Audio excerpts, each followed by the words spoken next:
Picture Rome in 117 AD, bustling, magnificent, the heart of a vast empire stretching from Britain to Mesopotamia. Marble temples and aqueducts gleam, the Colosseum roars with life, and the city pulses with the energy of millions. Under Emperor Trajan, Rome is not just a city, but the embodiment of order and civilization. The empire's legions patrol thousands of miles of borders, connected by a network of roads that move armies, goods and ideas at unprecedented speed. Latin and Roman law unify a quarter of the world's population, creating a shared identity across continents. The Pax Romana brings 2 centuries of stability and prosperity, built on conquest but sustained by Rome's genius for assimilation. Conquered peoples are offered citizenship, binding them to Rome's fate and forging a powerful unity. The promise of law, security and opportunity makes the empire feel eternal. Yet beneath the marble, cracks are forming. The empire's vastness, once its strength, becomes a burden, demanding endless taxes, soldiers and strong leadership.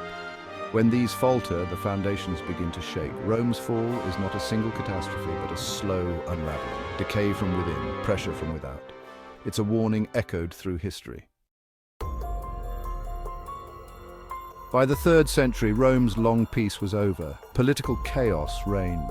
Emperors rose and fell in rapid succession, often murdered by their own guards. Civil wars drained the treasury and left the borders exposed. The empire stopped expanding, cutting off new wealth. Desperate emperors raised taxes and debased the currency, triggering rampant inflation and economic collapse. Corruption spread. Officials and tax collectors exploited the people, widening the gap between rich and poor. Small farmers lost their land to massive estates, and the dispossessed crowded into cities dependent on state handouts. The civic spirit that once bound Rome faded, replaced by resentment and apathy. Trade networks broke down as travel became dangerous and regions turned inward.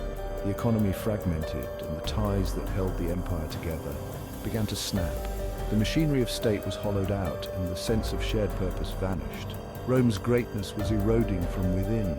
The empire was unraveling, not with a bang, but with a slow, painful decline. The stage was set for collapse. The Roman army, once the empire's backbone, became its greatest weakness. Civil wars turned legions into kingmakers, loyal to generals who promised them riches, not to Rome itself. Elite troops abandoned the frontiers to fight internal battles, leaving borders exposed. As recruitment faltered, Rome filled its ranks with foreign mercenaries, Goths, Franks, Vandals who fought for pay, not patriotism. The army's identity changed, new tactics, new languages, new loyalties. Rome's defenders became outsiders, their allegiance uncertain. The shield of Rome was no longer Roman steel, but a patchwork of foreign swords. The empire's fate now rested in the hands of those who cared little for its survival. The army, once Rome's strength, was now a source of instability and danger. The very force meant to protect the empire was helping to tear it apart. Rome's military machine was breaking down from within. The empire's enemies were no longer just outside the gates. They were inside them. The end was drawing closer.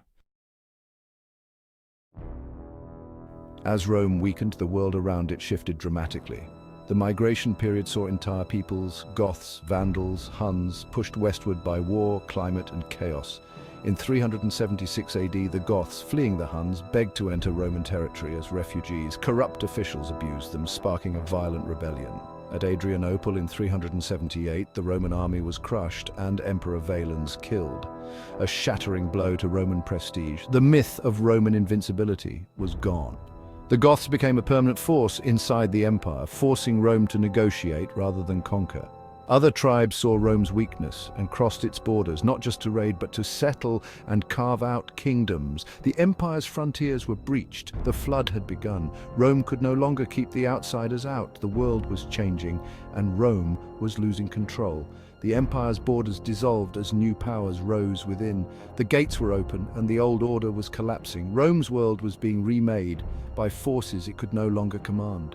The end of Roman dominance was now inevitable.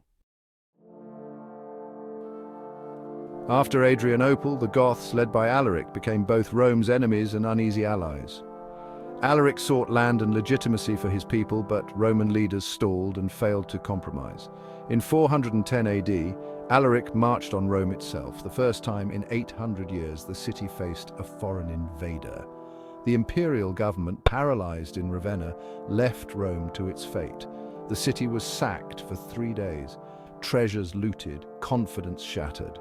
The psychological impact was immense. St. Jerome wrote, "The city which had taken the whole world was itself taken." Rome's aura of invincibility vanished. The sack was more symbolic than fatal, but it proved the empire could no longer protect its heart. Other groups were emboldened and the empire's decline accelerated. The fall was no longer a distant threat. It was happening. Rome's ancient prestige was gone, replaced by fear and uncertainty. The world watched as the unthinkable became reality. The collapse was now undeniable. To save the unmanageable empire, Diocletian split it into east and west, hoping for stronger local leadership. Constantine later built Constantinople, a new, wealthy capital in the east. The Eastern Empire thrived, strategically placed, rich, and well defended. The West, however, faced constant threats, shrinking resources, and political chaos. The division meant to save Rome deepened the rift. The East grew Greek-speaking and prosperous, while the Latin West struggled. The East rarely sent real aid to the West, focusing on its own survival. When North Africa fell to the Vandals, the West lost its breadbasket and tax base. The East's failed attempts to help left the West isolated and weak. The two halves drifted apart, acting more like rivals than partners. The Western Empire was left to fend for itself, increasingly vulnerable. The split sealed the West's fate, as the East looked to its own future.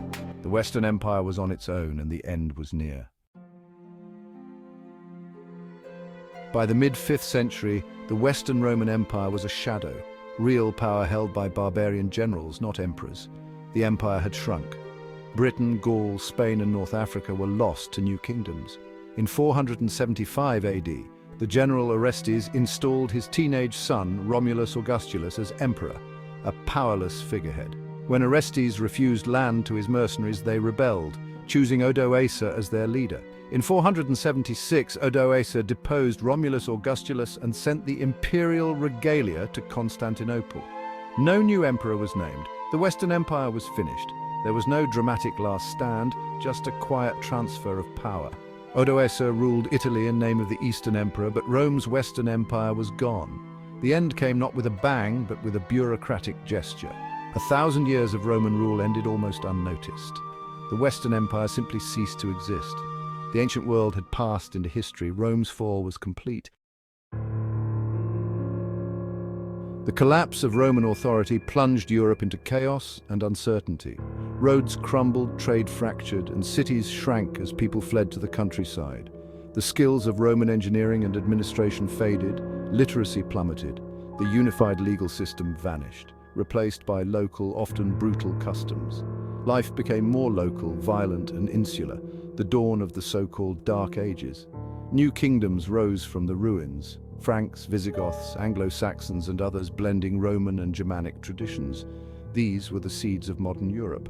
The one institution to thrive was the Christian Church, which filled the power vacuum.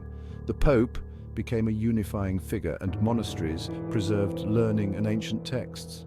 The Church kept Latin and elements of Roman order alive. It became the bridge between the ancient world and the medieval. Rome's empire was gone, but its spirit endured in faith and memory.